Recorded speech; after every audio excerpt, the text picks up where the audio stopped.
আলাইহিসসালাম জিজ্ঞাসা করলেন, আপনি কে? তখন তিনি বললেন, আমি মালাকুল মউত, আপনার সাথে সাক্ষাৎ করতে আসছি। জোরে বলে সুবহানাল্লাহ। আমি চাই আপনার সাথে একটু বন্ধুত্ব করতে। আপনার আচরণ আমার কাছে খুবই ভালো লাগে। আমি আল্লাহর কাছে অনুমতি নিয়ে আসছি, আপনি আমাকে বন্ধুত্বের তালিকায় স্থান দেন। জোরে বলে সুবহানাল্লাহ। একজন নবীর সাথে বন্ধুত্ব স্থাপন করতে চাচ্ছে একজন ফেরেশতা মালাকুল মউত। ওনার আচরণ এত সুন্দর ছিল হযরত ইদ্রিস আলাইহিস সালামের। জোরে বলে সুবহানাল্লাহ। এই কথা শোনার পরে হযরত ইদ্রিস আলাইহিস সালাম আজরাইল ফেরেশতাকে 3টি শর্ত ছুড়ে দিলেন এবং বললেন, এই 3টি শর্ত যদি আপনি পূরণ করতে পারেন, আমি আপনাকে বন্ধুত্বের তালিকায় স্থান দিব। জোরে বলি সুবহানাল্লাহ। কয়টি প্রশ্ন? 3টি প্রশ্ন।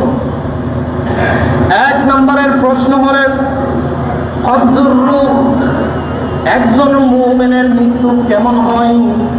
আমাকে আমার রূহটা আজকে আপনি কবজ করবেন, আমাকে আজকেই মৃত্যু দিবেন। মৃত্যু দেওয়ার মাধ্যমে আমাকে আবার রূহটা ফেরত দিবেন।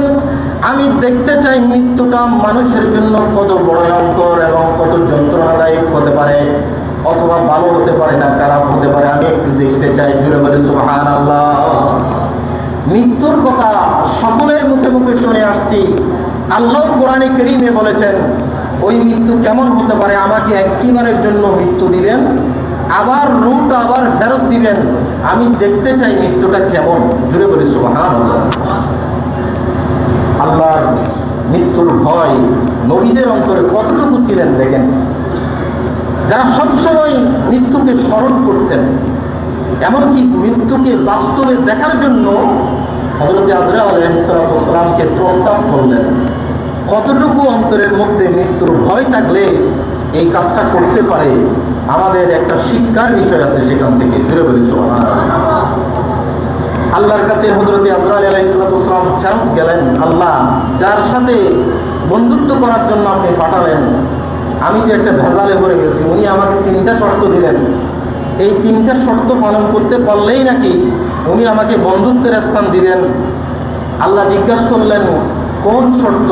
যে প্রথম শর্ত নিয়ে আসছি, ওনাকে মৃত্যু দিতে বলা হচ্ছে। তখন আল্লাহ পারমিশন দিলেন, যাও ইদ্রিস আলাইহিস সালামের রূহ কবজ করো, তাকে বাস্তবে মৃত্যু দান করো এবং আবার তাকে পুনরায় তার রূহটা তার অন্তরের মধ্যে ফেরত দিবে। জোরে বলি সুবহানাল্লাহ। ইদ্রিস আলাইহিস সালামের কাছে আসলেন, ওনাকে ওনার রূহটা কবজ করলেন এবং কবজ করার পরে পুনরায় আবার তার রূহটা তাকে ফেরত দেওয়া হলো। জোরে বলি সুবহানাল্লাহ। মৃত্যু বাস্তবায়ন হলো। কেমন হলো এই মৃত্যুটা এখন বর্ণনা করেন নেই হযরত ইদ্রিস আলাইহিস সালাম, একটু অপেক্ষায় রইলেন। আজরাইলকে বললেন, তুমি যদি আমার বন্ধুত্বের স্থান পেতে চাও, আরো 2টি শর্ত তোমাকে পূরণ করতে হবে।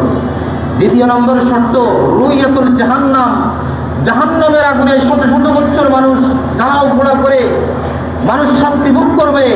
এই জাহান্নামের শাস্তি কেমন হতে পারে আমাকে একটু করে দেখাও, তাহলেই 2য় শর্ত পূরণ হবে। জোরে বলে সুবহানাল্লাহ।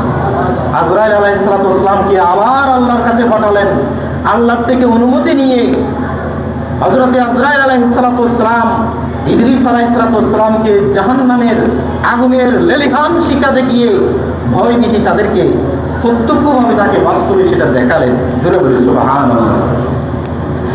3 নম্বরের শর্ত ছিল রুইয়াতুল জান্নাত, যেই জান্নাতের কথা আল্লাহ প্রতিটি পয়গম্বরকে বলেছেন।